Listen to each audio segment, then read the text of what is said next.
a lot of great champions in Raid, and of course we want the best, but how exciting is it to actually pull Void Legendaries? So for today's video, I am going to go ahead and pull my Void Shards, and we'll see what I can get, which may potentially even be that targeted champion. Hey you guys, it's Cece. Welcome back to my channel. As I mentioned, we're gonna do some Void pulls today. Now, on this account, I actually only have 2 Void Legendaries, and honestly, you guys, I didn't even pull one of them. With Queen of Hearts, I actually got her from placing #1 in one of those tournaments, which if you did, you managed to grab her. That's actually how I got her, so that is this champion. The only Void Legendary I've actually pulled on this account is Frost King, who at the time I pulled him wasn't great, and then he got a bit of a buff, made him slightly better. I actually did do a dedicated video on both of these champions, so be sure that you do check those videos out, because I do try to do these highlight type champion videos and show you what I'm working with from the point where I am at in this game, which I'm still a very new player, so don't have the best gear, still learning the champions and everything. So try to have fun with it and see. But as I said, maybe we can potentially get this targeted champion. Now, she would actually be a great addition into this account. I've never pulled the targeted champion though, so I don't have high hopes for that. However, her as a champion is really nice. We have a decreasing of attack, decreasing a crit rate. We also have a shield buff on here, as well as a healing everybody in there, and then giving a blocking of the debuffs, plus some ally protection. Honestly, in general, she would just be a very good champion. So we'll see if we actually are able to pull her. I do have 23 of these Void Shards, and then of course that ×2 chance of an epic or a legendary. So maybe we will stumble across something new. So we're gonna start off here with me single pulls. I did make sure I do have a little bit of room, so I won't actually run out of space and stop and have to go back and do that. So we'll see. Now I will say though, the Void Rares, there are some really good Void Rares. So I feel like I don't count any of these guys actually out anytime I do pull some of them. Which, of course, for Faction Wars, you're going to have a 5. It's Faction Wars. But you actually do heal on the first skill, so I could see why that would be good in Faction Wars. We have a shield buff on there, ally protection buff, healing again, fair, and then decreasing the damage all allies receive by 5%. Okay, I can actually see why he's good for Faction Wars. With any champ I pull, I feel like, oh yeah, no, but legitimately, I could see why you'd be good for Faction Wars. Makes sense. Mitigating damage, healing, all things that we're kind of happy with. Of course, we'll take that. Skirmisher. Interesting names they do. Oh, they actually have pretty good ratings. Like I said, see these champions, the Voids. First skill attacking 2 times and inflicting more damage against targets who have no active buffs. Okay. Attacking an enemy and decreasing the target's turn meter if the attack is critical. I like the decrease of the turn meter. And attacking all enemies, removing a random buff from each enemy. Okay. That'd be useful. I don't think I have her. Don't think so. I think she's new. Ooh, and we have a very cool looking... Cool, weird, interesting looking epic Skrank.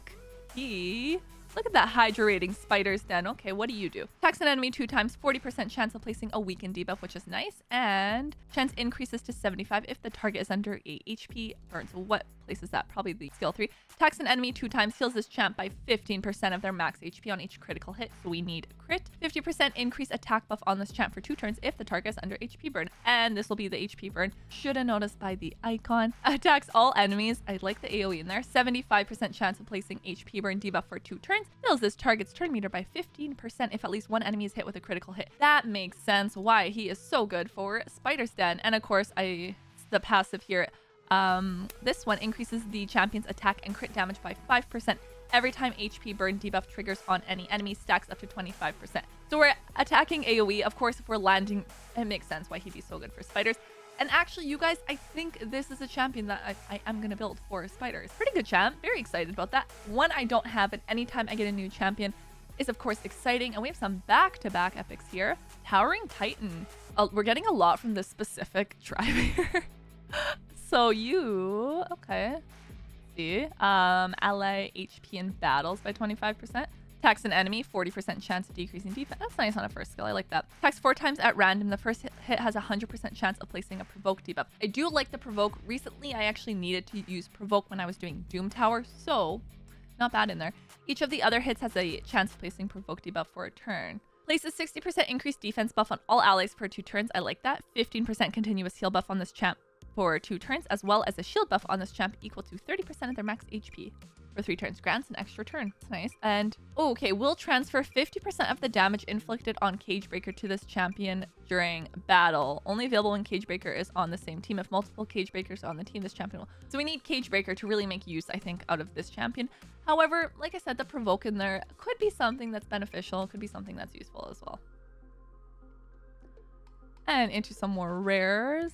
I feel like in terms of like champions and resources, I almost feel like I want to build so many champions just to be able to try them out, just to be able to play around with them and see where they're good. So, I mean, maybe at some point I'll do that. For now, I'm trying to like keep up with like newer champions once they come out and who I actually want to build and use. But maybe I'll start building some of these random underdog looking champions and see how they do. Belaware is of course a favorite. For myself, he is actually my campaign farmer. On my other account, actually not on this account, but Belaware is great. If you get Belaware, there's a reason he's good. You got 2 AoEs in there, and then of course, well actually 3 AoEs, sorry. 3 AoEs in there, plus a decreased attack, decreased defense. You're getting a speed for faction crypt, so great champ. 10 out of 10, worth building, which I have, but... And... Lizard Man. Wait. You... Oh, maybe not the champion I'm thinking of. Maybe not the champion. I think faction crypts is maybe what I was thinking, because you do have the aura for that. Freeze debuff. I mean, that's nice. Especially going through faction wars. Able to freeze them, getting some crowd control. You have a 30% increase crit buff on all allies for 2 turns, which is nice. And a 15% increased speed. And fills the turn meter of all allies by 15%. This is what I was thinking of. Yes, I was thinking of faction wars because, as you guys said, specifically one of you, you always want a reviver for faction wars. Revives 2 random dead allies with 25% HP. Place a block buff debuff on the revived allies for a turn. Yes, that's what I was thinking of. He'd be good in there. And I think I'm actually missing some champions specifically for that faction. So that's great. Really good. What? You, Zan? So you were actually an epic for fusion, and I actually made sure to hang on to one. I was like, oh, I'm gonna build you, and then I pulled another one. I mean, not the worst thing, but I'm just thinking sparring pit at this point. I could put him in there, but all the epics would have been cool to get somebody new, not somebody I already have. I actually do for sure have, so it would have been cool to get a different epic in there. But Centurion, at some point I needed you for fusion. I don't now, but he has fusion for Mikage. So see, I'm slowly learning my champions, you guys. It's taken me like... There's a lot of champs, to be fair. There are a lot of champions in this game. It's a lot to learn. So slowly but surely, I'm learning them, figuring out who's good.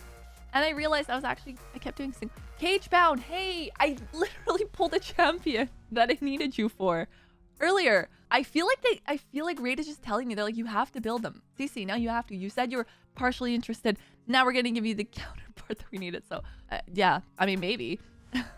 Okay, I think we should do a ×10 pull for these last 10 shards. It's just funny that I got the epic and then I got the rare that I needed. So we'll see. Light Sword. Okay. 2 new epics. A Boro actually looks really cool. Fellhound. Can't have too many Fellhounds apparently. All right. So we did not get a legendary. However, I got some new epics. So attacks an enemy 3 times, decreasing the turn meter by 10%. Oh, that's kind of nice. 50% decrease attack debuff, 30% decrease speed. And 60% increased defense buff and a revive on death buff. Okay.